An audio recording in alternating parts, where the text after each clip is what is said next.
Walt Disney's Pete's Dragon.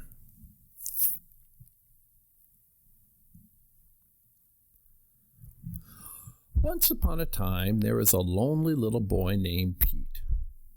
Pete was an orphan. He had no father or mother. He had no sisters or brothers. "What I need is a friend," Pete said to himself. Just then, a large green dragon crawled out of the bushes. He had small pink wings and a big smile. Pete was not afraid of him. "Hello," said Pete. "Who are you?" "Bibbidi-bobbidi," said the dragon happily. "My name is Elliott, and I want to be your friend." Pete was very happy to have a friend at last. He skipped across the field with Elliott. Then he jumped over a fence. Elliott jumped over it too. Later, the two friends sat down to rest. Pete said, "I have run away from the place where I was living. Now I am on my way to see the world. Would you like to come along, Elliott?" "Bip, bip," said Elliott. "Sure." Elliott knew that what Pete really needed was a good home, but he did not say that to Pete. "I'm hungry," said Pete, "but we have nothing to eat." "I will take care of that," said Elliott.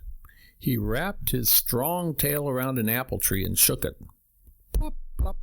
Bright red apples fell to the ground. Pete wanted to roast some apples. Elliott blew flames with his mouth to start a fire. Then Pete put the apples on a stick and held it over the fire. When the apples were cooked, Pete threw one to Elliott. After their meal, the two friends started on their journey to see the world. With Pete on his back, Elliott flapped his wings and flew up into the sky. Soon, it was late in the afternoon. Pete and Elliott needed a place to spend the night. They flew over a little town beside the sea. "That looks like a nice town," said Pete. "Let us stay there for the night." Elliott landed at the edge of town. Then he made himself invisible so that he would not frighten anyone. Pete and Elliott walked into town. No one could see Elliott except Pete. Elliott was a very large dragon. By mistake, he bumped into a man carrying fresh eggs. Then he broke a wooden fence. No one could understand what was happening. A man who was fixing the sidewalk saw huge footprints in his fresh cement. "What is going on here?" he shouted. Pete and Elliott quickly walked out of the town and down to the beach. There is plenty of room for Elliott on the beach. He and Pete went for a walk. They came to some rocks on the beach. There was a big cave in the middle of the rocks. "This is a good place to spend the night," said Pete. Pete and Elliott made themselves at home inside the cave. They played tic-tac-toe together. Once, they even played it on Elliott's stomach. Suddenly, they heard a friendly voice. "Hello in there," it called. The voice belonged to Nora, the daughter of the lighthouse keeper. She had heard voices inside the cave. "Pete, go out and meet her," said Elliott. "She sounds nice. I will be fine here by myself." Pete went out and shook hands with Nora. "My name is Pete," he said. "Would you like to meet my dragon?" "I'm sorry," said Nora gently, "but I do not believe in dragons." Elliott stayed hidden in the cave. He wanted Nora to like Pete. "You look a little tired and hungry," said Nora. "Would you like to come home with me?" Pete said that he would. "Well, come on," said Nora. Pete and Nora walked off toward the lighthouse together. In the lighthouse, Pete ate a good dinner with Nora and her father, Lampy. Lampy was the lighthouse keeper. Just as they finished dinner, a terrible storm blew up. Lightning flashed and thunder boomed. "The light!" cried Lampy. "It must not go out."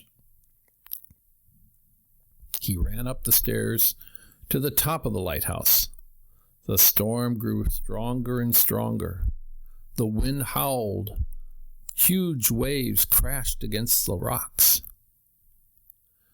Not far from shore, a sailing ship was being tossed about by the powerful waves, but the light was still shining from the lighthouse, and the captain was able to steer his ship. Suddenly the light went out. "We are lost," cried the captain. "Our ship will crash on the rocks." Lampy, Nora, and Pete were all at the top of the lighthouse. "Quick," said Lampy. "Help me light the lamp again." Nora held the glass chimney. Lampy tried to light the wick of the big oil lamp, but it was wet and would not catch fire. Then Pete had an idea and raced down the stairs to the lighthouse. The wind and rain were very strong. Pete ran as fast as he could. He was going to find Elliott. At last he reached the cave. There was Elliott sleeping peacefully. "Wake up!" cried Pete. "You have to help Nora and Lampy." In no time at all, Elliott and Pete were flying back toward the lighthouse. Elliott was thinking so hard about reaching the lighthouse that he forgot to make himself invisible. Nora was very surprised when she saw Elliott. "Pete," she said, "you really do have a dragon." "Yes," said Pete, "and he's going to help us." "Yow!" cried Lampy.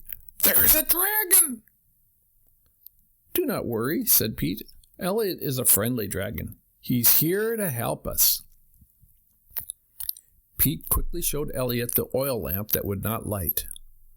Elliott smiled and took a deep breath. Then he blew out a strong flame. The wick caught fire. A bright light shone out to sea again. "You did it, Elliott!" Pete shouted. Then Pete and Elliott flew out over the ocean to make sure there were no ships in trouble. Soon Elliott brought Pete back to the lighthouse. Then Elliott returned to the beach. The storm was over. Nora fixed hot cocoa for everyone. "Listen, Pete," said Lampy, "why don't you and Elliott live with us? I could build Elliott a special house on the beach." Pete went down to the beach to tell Elliott about Lampy's offer. "Gee, Pete," said Elliott, "it's a nice idea, but my work is done. I came to you because you needed a friend. Now that you have Nora and Lampy, it's time for me to go find another child who needs a friend." Pete gave Elliott a big hug. "You're the best friend a boy ever had," he said. "But I know," said Elliott happily. Then he flapped his wings and flew up into the sky. Pete and Nora and Lampy all waved goodbye. Elliott knew that he would miss Pete, but Elliott also knew there was another lonely child waiting for him somewhere.